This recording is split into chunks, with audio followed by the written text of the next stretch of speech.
ಎಂಥ ಒಂದು massive opportunity ಅಂದರೆ ನಮಗೆಲ್ಲ ಅಂಥ ಲೆಜೆಂಡ್ರಿ ಆ್ಯಕ್ಟರ್ಸು ಅತುಲ್ ಸರ್, ನಮ್ಮ ರಮೇಶ್ ಇಂದ್ರ ಸರ್, ವಿನೋದ್ ಅಣ್ಣ, ಇವರೆಲ್ಲ ಪರ್ಸ್ನಲ್ ಆಗಿ ನಮಗೆ ಅಷ್ಟು ಟ್ರೈನ್ ಮಾಡಿ ನಮ್ಮ ಕಣ್ಮುಂದೆ ನಟಿಸ್ತಾ ಇದ್ದಾಗ ನಾವೆಲ್ಲ ಇದನ್ನೆಲ್ಲ ತುಂಬ ಕನಸು ಕಂಡಿದ್ವಲ್ಲ, ಇವ್ರ ಮುಂದೆ ನಟಿಸೋ ಅವಕಾಶ ಸಿಕ್ತಲ್ಲ ಅನ್ನೋ ಒಂದು ದೊಡ್ಡ ಆಪರ್ಚುನಿಟಿ ಅದು.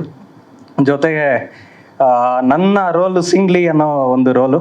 ನಾನು ಜಾಸ್ತಿ ಈಗೇನು ಹೇಳೋಕ್ಕೆ ನಾನು ಇಷ್ಟಪಡಲ್ಲ. ಚೈತನ್ಯ ಸರಿಗೆ ನಾನು ತುಂಬ ಗ್ರೇಟ್ಫುಲ್ ಆಗಿದ್ದೀನಿ. ಇಂಥ ಒಂದು ಪಿವೋಟಲ್ ರೋಲು, ತುಂಬ ಇಂಪಾರ್ಟೆಂಟ್ ಆಗಿರೋಲು. ನಾನಂತೂ ಫಸ್ಟ್ ಡೇ ಫಸ್ಟ್ ಶೋಗೆ ತುಂಬ ವೆಯ್ಟ್ ಮಾಡ್ತಾ ಇದ್ದೀನಿ.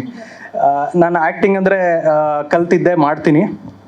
ಆದರೆ ಕೆಲವು ಫೈಟ್ ಇದೆಲ್ಲ ತುಂಬ ನ್ಯಾಚುರಲ್ ಆಗಿ ಫೈಟನ್ನು ನಮ್ಮ ಯೋಗ ಮಾಸ್ಟರ್ ಆಗಲಿ, ನಮ್ಮ ವಿನೋದಣ್ಣ ಆಗಲಿ ತುಂಬ ಚೆನ್ನಾಗಿ ಅದನ್ನು ಮಾಡಿದ್ದಾರೆ. ಅವ್ರು ನನಗೆ ಯಾವಾಗಲೂ ಹೇಳ್ತಾ ಇದ್ರು, ಒಂದೊಂದು ಶಾರ್ಟಲ್ಲೂ ಅದು ಹಿಂಗೆ ಜಂಪ್ ಮಾಡು, ಹಿಂಗೆ ಜಂಪ್ ಮಾಡು. ನಾನು ಅಯ್ಯೋ ಅಣ್ಣ, ಅವ್ರಿಗಿಂತ ನನ್ನನ್ನು ಪರ್ಸ್ನಲ್ ಆಗಿ ಅಷ್ಟು ತೊಗೊಂಡಿದಾರಲ್ಲ ಅಂತ.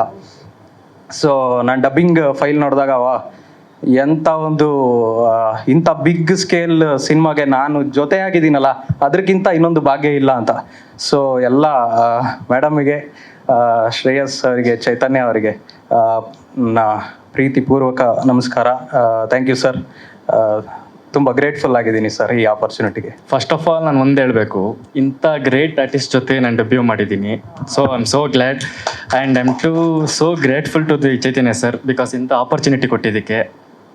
ಯಾಕೆ ಅಂದರೆ ಸ್ಕ್ರಿಪ್ಟಲ್ಲಿ ಇಷ್ಟು ನನ್ನ ರೋಲ್ ಇತ್ತಿಲ್ಲ, ಬೇಕು ಅಂತ ಚೈತನ್ಯ ಸರ್ ಸ್ವಲ್ಪ ರೀಕ್ರಿಯೇಟ್ ಮಾಡಿ ಕೊಟ್ಟಿದ್ದಾರೆ.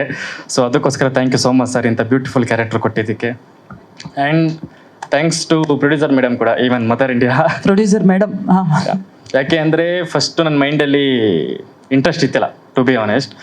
ಆಗ ಅಮ್ಮ, ಇಲ್ಲ ನೀನು ಮಾಡಲೇಬೇಕು, ಈ ಸಿನಿಮಾ ಚೆನ್ನಾಗಿದೆ, ನಿನ್ನ ರೋಲ್ ಸೂಟ್ ಆಗುತ್ತೆ ಅಂದ್ಬಿಟ್ಟು ಅಮ್ಮ ಮಾಡಿಸಿದರು.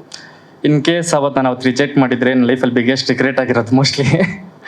ಸೊ ಅವತ್ತು ನಾನು ಒಪ್ಕೊಂಡು ಇಂಥ ದೊಡ್ಡ ಆರ್ಟಿಸ್ಟ್ ಜೊತೆ ನಾನು ಆ್ಯಕ್ಟ್ ಮಾಡಿದೆ. ಸೊ ತುಂಬ ಖುಷಿ ಇದೆ.